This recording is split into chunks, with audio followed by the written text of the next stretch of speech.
All right, I'm here with Rob Walters from The Planet. So, Rob, what do you do at The Planet? So I'm the Director of Product Management. Okay, and now, how long have you been at The Planet? About 18 months now. Okay, and you are involved with, as part of your portfolio of moving into the cloud. How long have you actually been in the cloud space? So we've had an in-market cloud product for just over a year now, and we did that through our partnership with Navanix. So it's a storage cloud product. And obviously we've been looking at what to do in the cloud for some time before that. It appeared that a storage cloud was the first and sort of easiest way for a company to get into the cloud. Customers are asking for it. Cloud storage and backup and archiving is one of the more obvious, cloud use cases. So it made sense from that perspective. It also gave us an opportunity to really look at what moving to the utility billing aspects of cloud products would mean to a business like ours, and so we developed a utility billing engine at the same point. And then in the most recent 9 months, we've been working on our compute offering in the virtualization and cloud spaces. And where are you with that at this point? We are almost in beta. Okay. And so it's funny you say beta, not beta. You've learned. I have, yeah. People, when I used to say beta, they think it was a rusty car. So. Yeah, exactly. Oh, I like it. I bet you've used that before. New York. Right. Okay. So, is there a date for when this is going to come out? Product launch should be. it's definitely going to be Q1. We don't have a hard date yet. As with all product activities, right? It'll be done when it's done, and the QA is successful. But we're looking at early Q1. Well, how would you say what do you see projections as far as the amount of your business that will go into the cloud going forward?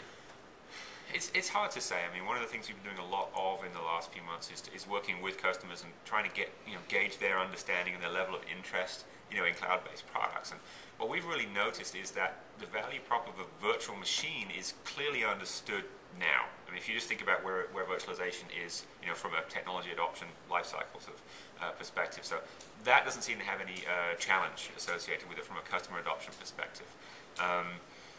True cloud compute is still challenging for some customers.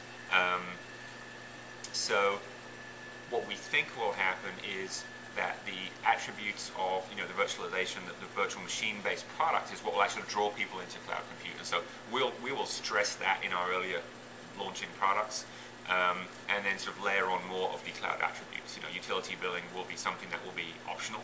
Mm-hmm. At the end of the day, you generally get a better rate for making a commitment with other types of products and services you buy. And so if you're running a production infrastructure, it's going to be up all the time anyway. So you're actually going to get a lower, rate per unit, per hour, let's say, by actually making a commitment. And most of our customers are savvy enough to realize that up front. They're like, so utility billing is good for me. How? Well, maybe if you get a sudden spike in demand. Like, oh, okay, great. So we've kind of got to translate, the hype of the cloud into the reality of running a production infrastructure in our environment for our customers. And that's really what we're working on doing for them. And so how many of these folks would be new customers, and how many of them are people who are doing colo or something with you already who are saying, might this be a better model for us?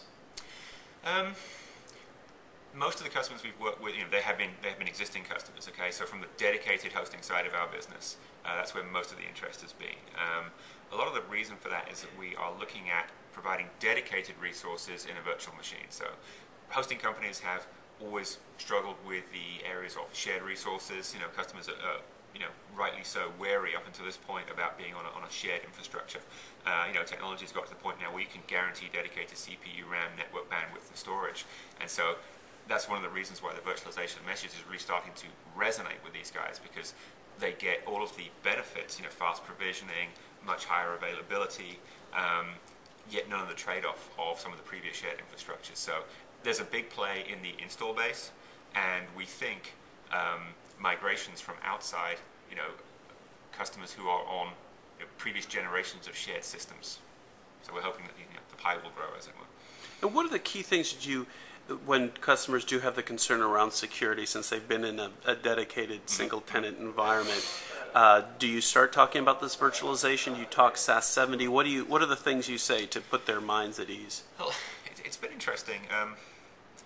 They mainly bring up security as a cloud issue, but when you break it down into, so we're actually delivering this cloud infrastructure based on KVM or a Xen or whatever the hypervisor is, the security concerns tend to go away, and I think that's because they now understand that isolation of resources is sort of absolute these days. And I actually can't recall a single, problem with perception around security in these type of products. Now, it may be that as we often have lots of smaller customers. It's not like the banks or financial institutions where that's really a key concern.